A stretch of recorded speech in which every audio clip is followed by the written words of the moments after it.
Bonjour à tous, j'espère que vous êtes en forme et puis que ce début d'année se passe bien, aussi bien qu'il le peut. On est déjà au mois de février, ça passe vite, hein? Au tout début de l'année, le 3 janvier, j'ai cherché à vous interpeller sur ce que vous vouliez faire de cette année 2021, dans l'idée de la prendre en main, de ne pas se laisser balader à gauche, à droite, et puis de subir ce qui se passe autour de nous et puis en nous. Est-ce que vous avez pu prendre le temps d'y réfléchir un moment, de mettre certaines choses par écrit? Le temps, il passe super vite, comme je l'ai dit. On est déjà en février. Si vous ne l'avez pas encore fait, cette démarche de prendre le temps de dire et de réfléchir un peu à ce que vous voulez faire en 2021, je vous encourage à le faire encore cette semaine, à le faire encore quand vous avez un moment ces prochains temps. Ce n'est pas trop tard et puis ça vaut la peine. Prendre en main cette année 2021, ça ne se joue pas uniquement au niveau du faire, c'est ce qu'on a vu, mais aussi beaucoup au niveau du être, de qui je suis. Qu'est-ce que j'aimerais être comme genre de personne? Et la série d'enseignements qu'on est en train d'aborder depuis quelques semaines maintenant aborde exactement cet aspect-là. On travaille sur notre personne, on fait une introspection, on regarde à qui on est. C'est important parce qu'il y a plein de choses qu'on ignore sur qui on est, qu'on a mis de côté depuis longtemps et qui ont des conséquences sur qui on est aujourd'hui, sur nos réactions, sur différentes situations qui se présentent à nous. On entre dans la deuxième partie de notre série. Ça fait un mois qu'on aborde ce thème, le chemin de la guérison. Et on entre aujourd'hui dans le deuxième mois. On va voir donc aujourd'hui la 5e clé pour nous aider à cheminer sur ce chemin de la guérison. On a tous des blessures qu'on n'oubliera jamais, on a tous des blocages dont il est super difficile de se débarrasser. On a tous des mauvaises habitudes qui viennent perturber nos quotidiens, qui viennent perturber notre vie. Et aujourd'hui donc, on va étudier cette 5e clé spirituelle. C'est la suivante. Vous pouvez prendre vos notes et puis remplir les blancs qui s'y trouvent. Et là, premièrement, avec cette clé spirituelle du jour. Accepter sincèrement tout changement que Dieu veut opérer dans ma vie et puis lui demander humblement d'éliminer les défauts de mon caractère. C'est cette clé spirituelle qu'on va voir aujourd'hui. Et elle se base sur un verset qu'on trouve dans l'Épître aux Romains, qui est dans le Nouveau Testament, écrit par l'apôtre Paul. « Je vous encourage à offrir votre corps comme un sacrifice vivant, saint, agréable à Dieu. Soyez transformés par le renouvellement de l'intelligence afin de discerner quelle est la volonté de Dieu, ce qui est bon, agréable et parfait. » Offrir son corps. Ça peut sembler un peu barbare, mais ce que ça veut dire, en gros, c'est qu'on va laisser Dieu agir dans nos vies, lui offrir qui on est, transformé par une intelligence qui soit renouvelée, nouvelle. Ça veut dire qu'on va voir notre façon de penser transformée, notre esprit, notre partie intérieure transformée. C'est quand notre intelligence est transformée que nous-mêmes, on va être transformés, qu'on va pouvoir comprendre la volonté de Dieu et puis ce qui est bon à vivre, ce qu'il nous demande de vivre. Aujourd'hui, j'aimerais qu'on parle de 3 éléments. Premièrement, parler de l'origine des défauts de caractère qu'on peut avoir, d'où ils viennent. Ensuite, pourquoi c'est difficile de s'en débarrasser. Et puis troisièmement, puisque c'est difficile, comment est-ce qu'on peut faire quand même pour qu'il puisse disparaître? Comment coopérer avec Dieu et le voir travailler dans mes blessures, dans mes blocages et dans mes dépendances pour me débarrasser et éliminer ces défauts de caractère. Donc, on commence par l'origine des défauts de nos caractères. L'être humain, il est complexe, vous le savez certainement. On pourrait identifier que nos traits de caractère, et ici en particulier ce qu'on peut considérer comme des défauts, ils viennent de 3 sources. Premièrement, de sources biologiques, un peu génétiques comme ça, d'une source sociologique et puis d'une source théologique. Premièrement, donc la source biologique. Certains défauts de mon caractère viennent de mes chromosomes. Nos parents nous ont transmis 23 chromosomes chacun. On a donc hérité de certains de leurs traits de caractère, certains bons et puis d'autres moins bons. On a hérité de certains défauts physiques de nos parents, mais aussi de certains défauts émotionnels. Ça explique en partie seulement notre prédisposition par rapport à certains problèmes. Mais ce n'est pas une excuse. Par exemple, j'ai hérité de mes parents une tendance à être explosif, avoir un caractère explosif, mais ce n'est pas une excuse pour moi de m'en prendre violemment à quelqu'un, que ce soit physiquement ou verbalement. La génétique, c'est l'une des sources de mes défauts de caractère, c'est l'une des sources de mes traits de caractère. Deuxièmement, mes défauts de caractère, ils viennent aussi de mes circonstances, des circonstances dans lesquelles j'ai grandi. Chacun d'entre nous a été éduqué, élevé dans un environnement particulier et dans une famille particulière. La façon qu'on a d'être en relation avec les gens qu'on a côtoyés au cours des années, nos comportements et nos habitudes, ça nous a été appris par ces gens qu'on a côtoyés, par exemple. On a appris des choses de nos parents et puis on a appris d'autres personnes. On a appris à répondre à nos besoins de certaines façons, pour nous protéger, pour gérer les blessures et puis le rejet. Plusieurs de nos défauts sont tout simplement donc des tentatives pour répondre à des besoins auxquels on n'a par le passé pas réussi à répondre. Par exemple, on a besoin d'être respecté, c'est légitime. Mais si par le passé on ne nous a pas respectés, à différents moments de la vie, on va par exemple essayer de trouver un moyen d'attirer l'attention sur nous, pour se faire respecter. On a un besoin légitime d'amour, mais si par le passé on ne nous a pas aimés, on a manqué de nous aimer, peut-être qu'on a essayé de le combler en ayant de nombreuses relations de couple et qu'on n'a plus connu le célibat par exemple depuis qu'on a 15 ans. Pour avoir une certaine proximité émotionnelle, pour se sentir aimé. On a besoin aussi de sécurité, mais si elle ne nous a pas été donnée au cours de notre vie, qu'on ne s'est jamais senti en sécurité, on va peut-être essayer d'acheter plein de trucs, de chercher à avoir le job le mieux payé possible pour essayer de se convaincre du fait qu'on est en sécurité, qu'en fait il n'y a rien qui peut nous atteindre. Et puis troisièmement, mes défauts de caractère, ils viennent de mes choix. Des choix identiques qu'on reproduit régulièrement, ça devient des habitudes. Une fois que l'habitude elle est prise, on est coincé. Des fois c'est bien, des fois c'est pas bien. Hein. Des choses qu'on ne voulait pas voir dans nos vies, elles finissent par se développer parce qu'on a choisi de faire quelque chose qui est finalement devenu une habitude. Pourquoi est-ce que ça prend autant de temps pour réussir à se débarrasser d'une habitude? Pourquoi est-ce que c'est si difficile? Peut-être que vous avez essayé des thérapies, des livres, des séminaires, des discussions avec des amis pour vous défaire de certaines habitudes, mais sans succès. Pourquoi est-ce que c'est si difficile de les changer, ces habitudes? Ou plus largement, ces défauts finalement, pas juste les habitudes. C'est la deuxième chose qu'on va aborder aujourd'hui. La première raison pour laquelle c'est si difficile de se débarrasser de nos habitudes, c'est parce qu'on les a depuis longtemps, depuis si longtemps, je les ai, ces défauts. Ils ne se sont pas développés du jour au lendemain. Ils ont mis des mois, des années, des fois à s'installer. Donc, il y a très peu de chances qu'ils disparaissent du jour au lendemain. La plupart des habitudes qu'on a, et puis nos comportements qu'on a développés finalement durant notre enfance ou adolescence ou même à l'âge adulte, ils ne sont peut-être pas agréables et ils vont peut-être à l'encontre de ce qu'on aimerait vivre, mais au moins, on y est habitué. C'est comme une vieille paire de chaussures ou un vieux meuble ou un vieil objet qui nous tient à cœur. Peut-être que les chaussures, elles n'ont plus vraiment une bonne semelle. Et puis l'eau, elle passe à travers. Peut-être que ce vieux meuble va plus avec la déco qu'on a ou qu'on n'utilise plus cet objet finalement depuis des années. Mais on n'a pas envie de s'en débarrasser. On s'y est habitué, on s'y est attaché. Puis c'est pas si mal. Et donc pour certains de nos défauts, on se dit « je suis comme je suis, j'ai toujours été comme ça ». Au moins, je suis dans quelque chose que je connais. Je ne risque pas de me choper des cloques en achetant une nouvelle paire de chaussures puis d'être frustré finalement. On a ces défauts depuis si longtemps et c'est difficile de s'en débarrasser. Deuxième raison pour laquelle c'est difficile de se débarrasser de nos défauts, c'est parce que je m'y identifie. On confond notre identité et puis le fait de s'identifier à certaines choses, et dans ce cas, nos défauts.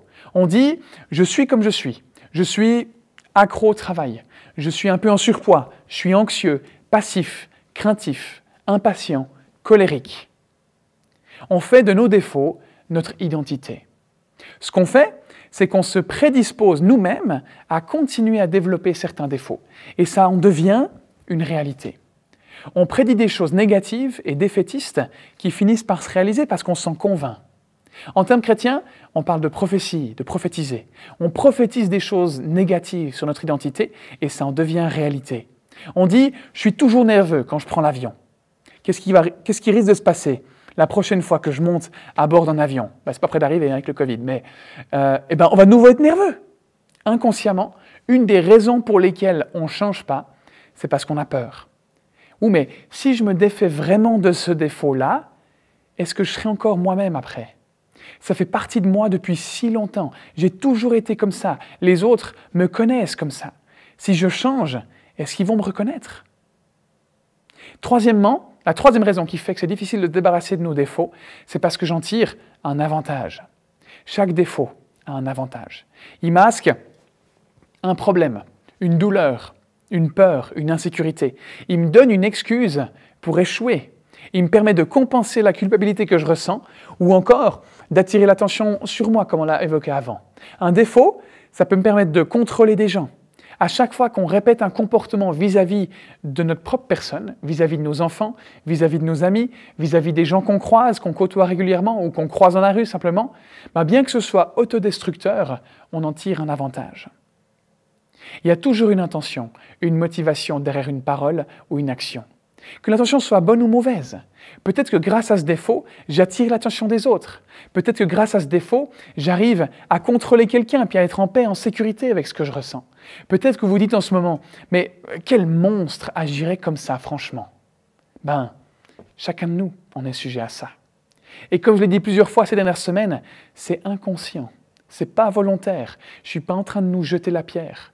On ne fait pas exprès de faire du mal aux gens autour de nous. Enfin, souvent, évidemment, des fois, c'est intentionnel chez certains. On n'essaye pas volontairement de créer des problèmes, de contrôler les autres ou autre chose encore.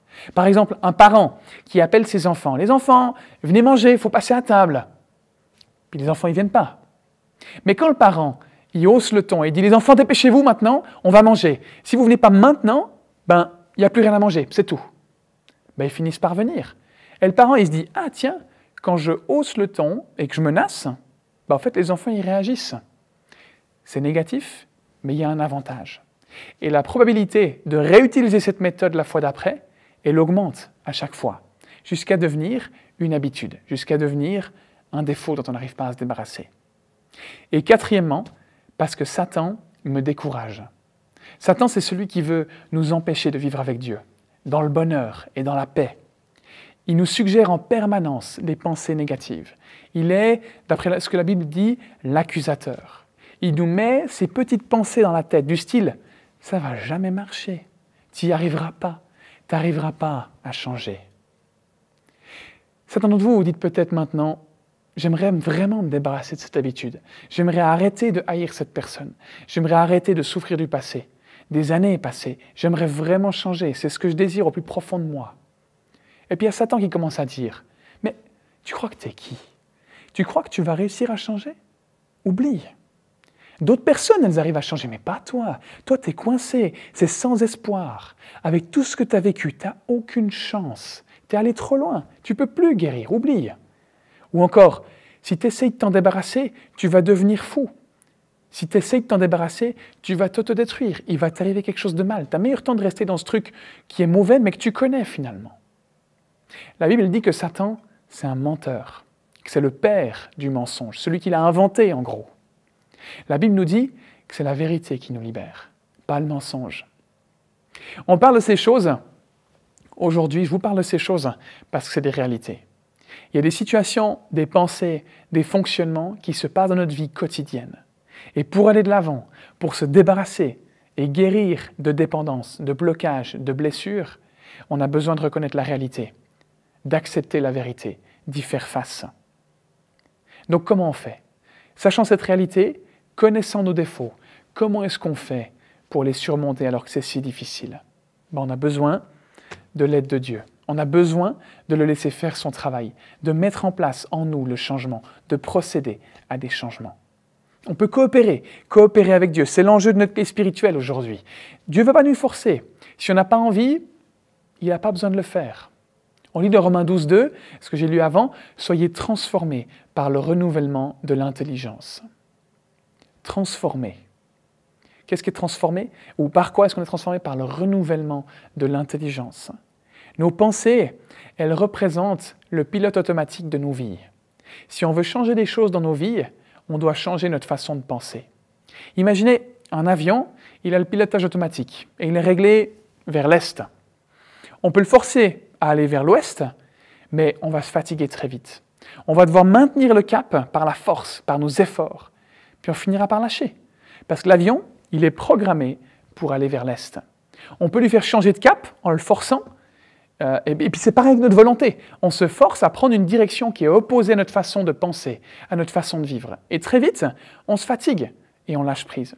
Et puis, on retourne automatiquement dans l'autre sens. Par la volonté, j'arrive à me forcer. Mais très vite, sur le long terme, je me fatigue et je me laisse aller. J'arrête mon régime, je me remets à fumer, je me comporte comme dans le passé. Si on veut changer, on doit changer le cap du pilotage automatique. C'est quoi notre pilotage automatique actuellement? Sur quel cap est-ce qu'il est orienté dans ma vie maintenant? Une fois qu'on l'a identifié, on peut mettre en pratique 7 éléments pour nous aider à changer de cap, pour nous aider à être transformés, à changer de façon de penser, à laisser Dieu nous transformer. La première étape, c'est de se concentrer et de changer un défaut à la fois. Peut-être que vous vous rendez compte qu'il y a 1000 choses que vous avez envie ou besoin de changer. C'est décourageant. On voit une montagne devant nous et puis on se demande comment on va faire pour la gravir. On a déjà envie d'abandonner alors qu'on n'a même pas commencé. On lit dans Proverbe 17. « L'homme intelligent ne perd jamais de vue ce qui est sage, mais les regards du sot se portent vers des buts inaccessibles. » On a besoin de réfléchir à quelque chose qui soit réalisable. Pas trop facile non plus, mais quelque chose qui ne soit pas inaccessible. Ce que je vous suggère, c'est de demander à Dieu sur quel défaut en particulier il aimerait que vous travailliez actuellement. Pas ce que nous, on aimerait changer, mais ce que lui aimerait qu'on change. Et plutôt que de dire à Dieu qu'on aimerait s'améliorer ou changer en général, soyons précis. Disons-lui, Seigneur, j'aimerais que tu me transformes dans ma colère, dans mon anxiété, dans ma tendance à contrôler les gens, dans mon implication excessive au travail, dans ma malhonnêteté encore. On peut reprendre l'inventaire moral qu'on a fait la semaine passée, ou qu'on a commencé la semaine passée, reparcourir la liste et puis dire à Dieu les choses qui nous font le plus de mal dans la vie. Laissons-le faire son travail. Je vous l'ai dit plusieurs fois, sa spécialité à Dieu, c'est de transformer des vies. Prenons un défaut à la fois. Sinon, c'est ce que la Bible nous dit dans ce verset, on est des sots, des personnes un peu bêtes, pas malines en gros, qui se concentrent sur des buts inaccessibles. Deuxièmement, se concentrer sur la victoire un jour à la fois. Lorsque Jésus était sur terre, il a enseigné à ses disciples comment prier. Et dans cette prière, on retrouve cette phrase, on trouve ça dans Matthieu notamment. « Donne-nous aujourd'hui notre pain quotidien. » En gros, ce que ça veut dire, c'est qu'on demande à Dieu de nous donner ce dont on a besoin aujourd'hui. Donc le pain, c'est ça, c'est le besoin d'aujourd'hui. Pas demain, pas après-demain, aujourd'hui. Pourquoi ? Certainement pour plusieurs raisons, mais l'une d'elles, c'est parce que l'être humain, il a pour habitude de s'inquiéter, de ne pas vivre le moment présent, de se projeter dans les jours à venir, et puis ça nous empêche de pleinement vivre le aujourd'hui, parce qu'on est déjà avec nos pensées dans demain ou dans hier. Ça nous décourage parce qu'on voit tout ce qu'on doit faire ou tout ce qu'on aimerait faire, et qu'on en vient à négliger ce qu'on a aujourd'hui, ce dont on peut profiter aujourd'hui. Dieu nous invite à considérer un jour à la fois, pour qu'on apprenne à lui faire confiance. Dans le même chapitre, plus loin, Jésus dira qu'à chaque jour suffit sa peine. Un jour à la fois. Bien sûr qu'on s'attaque à des choses qui vont nous occuper des mois, des années, mais on ne peut pas s'occuper de demain. On ne peut que s'occuper d'aujourd'hui. Alors occupons-nous de nos défis d'aujourd'hui. Attaquons-nous à notre blessure, à notre blocage, à notre dépendance aujourd'hui. Pas à se dire « Ouh là là, mais ça va me demander 10 ans de me débarrasser de ça ». Attaquons-nous à quelque chose aujourd'hui. Pas en imaginant ce qu'on devrait en faire demain. Et puis on peut prier le matin quand on se lève. Seigneur, rien qu'aujourd'hui, s'il te plaît, je veux être patient. Rien qu'aujourd'hui, je veux avoir des pensées saines et pures. Juste aujourd'hui, je veux être positif plutôt que négatif. On demande à Dieu de nous aider pour une journée, ou bien même encore pour la prochaine heure, parce qu'on sait qu'on a un rendez-vous avec une personne et on sait que ça va nous tendre, ou on sait qu'on va être tenté, ou on sait qu'on va avoir un problème. Aide-moi à avoir les bonnes pensées. Aide-moi à ne pas avoir peur. Aide-moi à résister. Allons-y petit à petit, un jour à la fois, un pas après l'autre. Ça nous permet de ne pas nous engager à des trucs qu'on n'arrivera de toute façon pas à atteindre, et puis qui nous découragent, parce qu'on n'y arrive pas. Le changement, ça prend du temps. Vous le savez certainement, mais j'aimerais vous rassurer et me rassurer en disant ça. C'est normal que ça prenne du temps. C'est normal que tout ne change pas comme ça du tac au tac. C'est pas linéaire. Le changement, c'est pas progressif à toujours devenir meilleur. Non, c'est des hauts et des bas. Mais les hauts, ils vont devenir de plus en plus nombreux et les bas de moins en moins nombreux. On grandit 1 centimètre à la fois. Certains des défis qu'on vit, ils vont durer toute notre vie. Ils ne seront pas aussi présents qu'aujourd'hui et aussi intenses, mais ça restera des sujets sensibles. Et c'est OK. Ça nous pousse à devoir dépendre de Dieu, à rester près de lui. Troisième étape, se concentrer sur la puissance de Dieu et non sur notre volonté. On l'a déjà vu et on le sait, la volonté, ça ne suffit pas pour changer. Sinon, on aurait déjà changé les choses qui nous posent problème. Le fait de dépendre de nos propres forces, ça bloque notre guérison.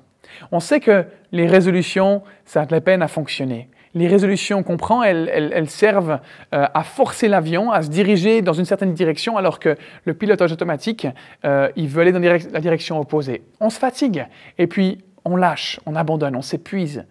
On lit ça dans le livre de Jérémie. Est-ce qu'un léopard peut enlever ses taches? Non.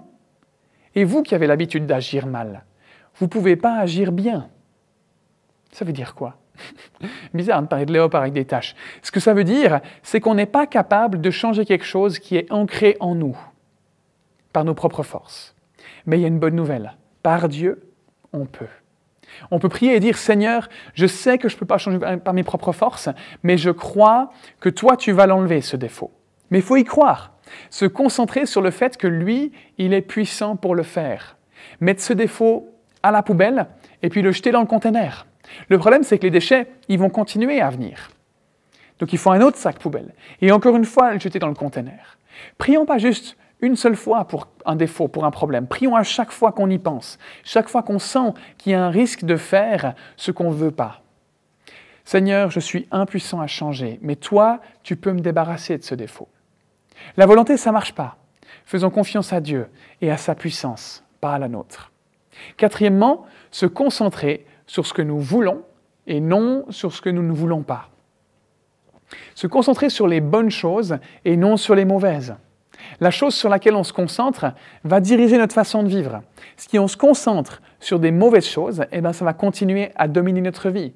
Si on se concentre sur ce qu'on peut être et sur ce que Dieu veut qu'on soit, ben là, on se dirige dans la bonne direction. C'est ce qu'on lit dans Philippiens 4, au verset 8. « Portez vos pensées sur tout ce qui est vrai, tout ce qui est honorable, tout ce qui est juste, tout ce qui est pur, tout ce qui est digne d'être aimé, tout ce qui mérite l'approbation, ce qui est synonyme de qualité morale et ce qui est digne de louange. » C'est ce que Paul écrit. Si on se dit « je ne vais pas penser au sexe, pas au sexe, pas au sexe, pas au sexe, sexe, sexe, sexe, sexe, sexe », à quoi est-ce que je pense? Au sexe. En essayant de résister à quelque chose, on n'arrête pas d'y penser. Plus on essaye de la chasser de notre esprit, cette pensée, plus elle s'impose. Ce que ce verset nous montre, c'est qu'on peut se centrer sur le bon. Le fait de lire, de proclamer des versets de la Bible, de la parole de Dieu, ça nous donne cette force dont on a besoin. La Bible, elle contient énormément de promesses. La chose la plus utile qu'on puisse faire et qu'on puisse développer, c'est de passer du temps à lire la Bible et à mémoriser des versets. Les versets qu'on a lus ou appris nous aident à neutraliser les pensées négatives que Satan nous suggère. On remplit notre esprit, nos pensées, de la parole de Dieu. À chaque fois qu'on a une pensée positive, à chaque fois qu'on pense à une vérité de la Bible, ça produit une impulsion. À force de répéter un verset, on s'en imprègne et puis ça nous influence positivement. Et petit à petit, ça transforme notre façon de penser et on se débarrasse de nos mauvaises habitudes. On a comme une balance à l'intérieur de nous. On peut imaginer ça comme ça. D'un côté, les pensées négatives, et puis de l'autre, les pensées positives. D'un côté, les mensonges qu'on se laisse imposer, et puis de l'autre, les vérités et les promesses qu'on trouve dans la Bible. Le problème, c'est souvent qu'on accorde plus de temps et de place à ces pensées négatives et mensongères qu'aux promesses de Dieu qu'on peut trouver dans la Bible. Pourquoi? Peut-être parce qu'on ne passe pas assez de temps à lire notre Bible ou à écouter Dieu finalement. Il y a quelques années, personnellement, j'étais vraiment pas bien. Et ces mensonges, ils me submergeaient complètement. T'es pas beau physiquement, t'es pas digne d'être aimé, t'as pas de talent, t'as pas de don, pas de compétences. Il y a toujours quelqu'un de meilleur que toi. Tu ne mérites pas qu'on s'intéresse à toi. Personne n'a envie d'être en relation avec toi. T'as pas d'amis, regarde, personne ne te contacte. Et ça occupait la majorité de mes pensées. j'ai décidé de prendre les choses en main, de passer du temps à lire la Bible, à accepter les promesses de Dieu qu'il y fait, comme étant vraies, comme étant la vérité. Et chaque fois qu'une pensée négative venait, tac, je contre-attaquais avec une vérité de la Bible. Des fois, et c'est pas exagéré, je le faisais facilement 30 fois en 1 heure. Même 2 fois en 30 secondes. Tout à coup, ça venait, bam, je disais quelque chose. Je dis, ouais, mais non, en fait, quand même. D'accord, bam, je redis quelque chose. C'est épuisant. Ça paraît inutile. On se dit, mais non, je ne veux pas répéter la même chose chaque fois. Mais en fait, ça a tout changé. Après quelques temps, je me suis rendu compte que ces pensées négatives, elles étaient de moins en moins fortes. Mieux encore, face aux mêmes situations, je sentais que ça ne me posait plus de problème. Les pensées de vérité que j'avais apprises, paf, elles venaient toutes seules. Mais je n'ai pas toujours continué ce travail. Et certaines pensées, elles reviennent régulièrement. C'est important qu'on se concentre sur ce qu'on veut et non pas sur ce qu'on ne veut pas. Si vous avez franchi l'étape 3, qu'on a vue il y a 2 semaines, là, je confie ma vie et ma volonté à Christ et je dépends de lui dans tous les domaines de ma vie, vous savez que vous êtes une nouvelle créature. Les choses anciennes sont passées, Dieu a oublié notre passé, oublié toutes nos fautes et il ne nous retient plus. On peut apprendre à s'en défaire. On a une nouvelle identité en Dieu, un nouveau début. On profite d'un nouveau début, d'une nouvelle vie. Alors bien sûr, ce n'est pas dire que tout disparaît comme par magie, mais dans la conception, dans notre esprit, tout a changé. Dans le monde spirituel, tout a changé. Une fois qu'on est devenu chrétien, notre identité elle est fondée sur notre relation avec Jésus, pas sur nos défauts et sur notre passé.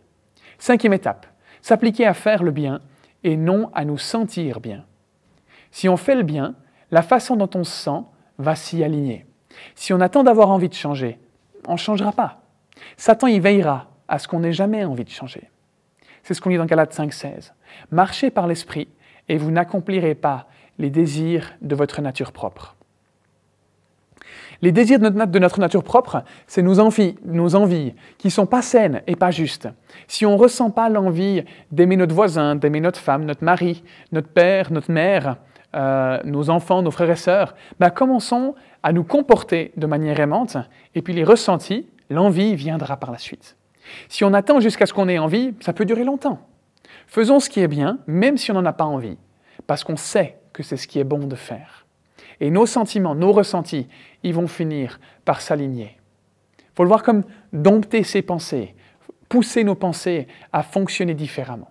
Si on essaye de changer une partie importante de notre vie, un défaut de caractère, si on essaye de procéder à un changement majeur, ça ne va pas nous paraître très normal au début d'agir différemment. En fait, ça va même paraître bizarre et désagréable pendant un moment. Pourquoi ? Parce qu'en fait, on est tellement habitué à se sentir anormal que la normalité va nous paraître anormale. Donc, on ne se sent pas vraiment à l'aise quand on commence à faire des changements. Si ce qu'on aimerait changer, par exemple, c'est notre rapport au travail, et puis qu'on quitte le boulot le soir sans emmener de dossier, ça va faire bizarre, parce qu'on ne sait plus ce que ça fait de vivre différemment. Si on prévoit une soirée en amoureux avec notre conjoint, si on essaye de faire des compliments à nos frères et nos sœurs ou nos parents, si on propose à quelqu'un de faire une activité ensemble, si on a l'habitude de trop boire, de trop fumer, la première fois qu'on va essayer de rompre cette habitude, qu'on va agir différemment, ça va faire bizarre. On va se sentir gêné de faire un compliment à quelqu'un, par exemple. Même bête, des fois on va se sentir bête. Mais si on fait ce qui est bien, peu importe ce qu'on ressent, notre ressenti, notre façon de voir les choses va finir par s'aligner sur notre comportement. On ne peut pas contrôler ce qu'on ressent, mais on peut contrôler ce qu'on fait. Faisons ce qui est bien, qu'on en ait envie ou pas. Et le ressenti finira par venir. 6e, se concentrer sur les personnes qui nous aident et non sur celles qui nous empêchent d'avancer. Il y a certaines personnes qui vont nous aider et puis d'autres qui vont freiner notre guérison. La Bible, elle dit dans 1 Corinthiens 15, « Les mauvaises compagnies pourrissent les bonnes mœurs. » Si on sait quel genre de personne nous tente, nous fait du mal ou nous incite à faire des mauvaises choses, gardons nos distances. Si on lutte avec l'alcoolisme, ne disons pas « Tiens, je vais aller dans un bar manger quelques cacahuètes ». Si on lutte avec la pornographie, n'allons pas sur des sites où on risque de tomber sur des images qui nous y pousseront.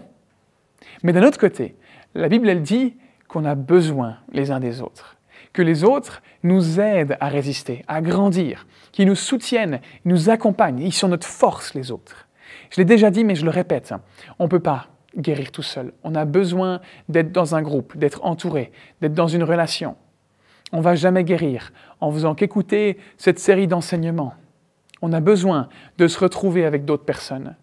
Certains d'entre vous, vous n'êtes pas encore inscrits dans un petit groupe dans notre Église ou pour cette série.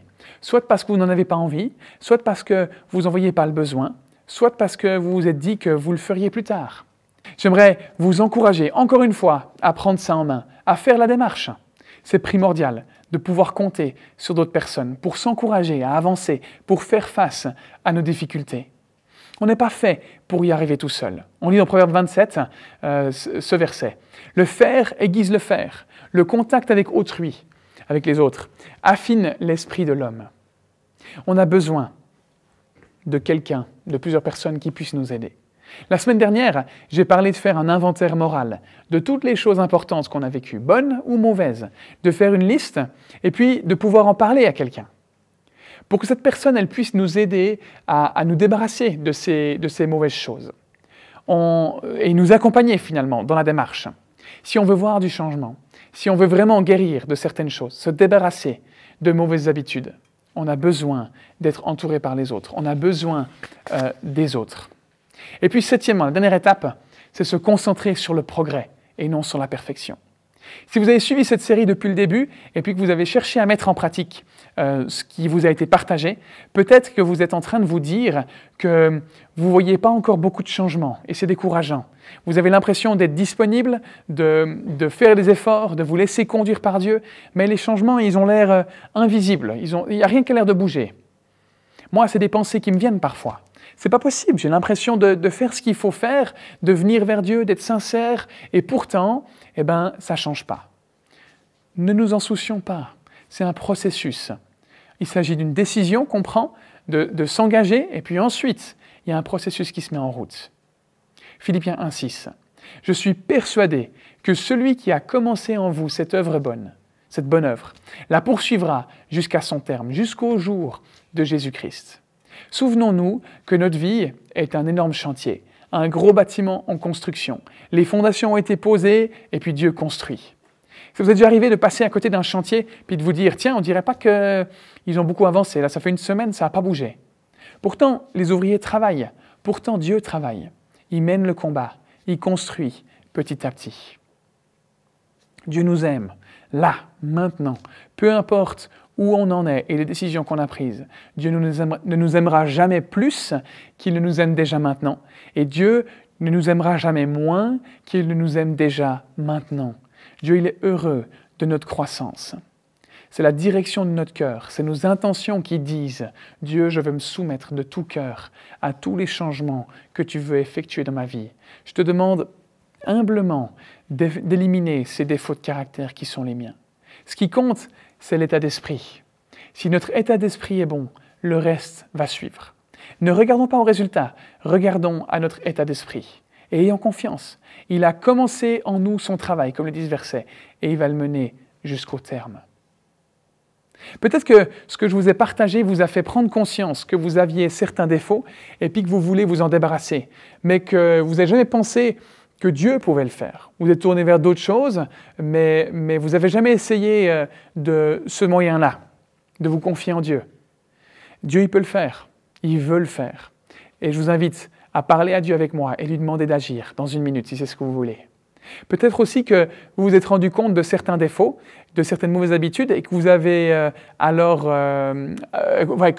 que je parlais de ce sujet, vous en êtes rendu compte. Et vous aimeriez vous en débarrasser. Vous aimeriez accepter humblement que Dieu vous débarrasse de ces défauts, qu'il fasse les changements qu'il pense être bons. Si c'est le cas, je vous invite aussi à lui le dire avec moi dans quelques instants.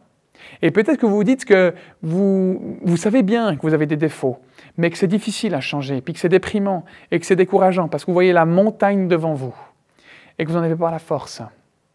Dans la Bible, Dieu dit qu'on peut s'appuyer sur lui. C'est lui qui porte ce poids, qui produit en nous les changements. Si c'est le cas, j'aimerais vous inviter à lui dire ça avec moi aussi. Demandez-lui d'agir en vous. Il promet de le faire. On va prier. Seigneur Jésus, merci, parce que mon cas, il n'est pas désespéré. Tu me donnes l'espoir de changer. J'ai essayé de me débarrasser de ces défauts par mes propres forces, mais sans succès. Je suis fatigué d'essayer, je suis fatigué d'essayer de faire ça par ma propre volonté. Tu dis que tu peux me transformer. Tu dis que tu peux vraiment changer les choses. J'aimerais me confier en toi. Humblement, te laisser la place pour me changer, comme tu penses que c'est bon. Je te fais confiance, Seigneur. J'accepte ce que tu veux faire en moi. Merci parce que tu m'aimes. Je sais que tu veux mon bien. Tu as donné la vie de ton Fils pour ça. Et je veux te rendre gloire pour ça. Amen. Comme je l'ai dit, peut-être que le changement ne se verra pas demain. Mais ce n'est pas grave. Ce qui compte, c'est notre état d'esprit. Dieu agit quand on est prêt à changer. Ce n'est pas grave si on n'est pas prêt à changer maintenant. Ça viendra, mais continuons. Continuons de faire cet effort. Pas de pression du résultat. Soyons patients et persévérants. Pas passifs, mais persévérants, confiants qu'il agira. J'ai vraiment à cœur de prier pour vous, pour que Dieu vous guide et vous accompagne. Ça me tient énormément à cœur. Et si vous aimeriez me parler d'une décision que vous avez prise ou que vous avez envie de parler d'un sujet, je suis disponible. Vous pouvez me contacter par email, sinon sur notre site internet ou via mon numéro de téléphone. Il y a plein de moyens pour me contacter. N'hésitez pas, s'il vous plaît. Et j'aimerais vous encourager à rejoindre un petit groupe.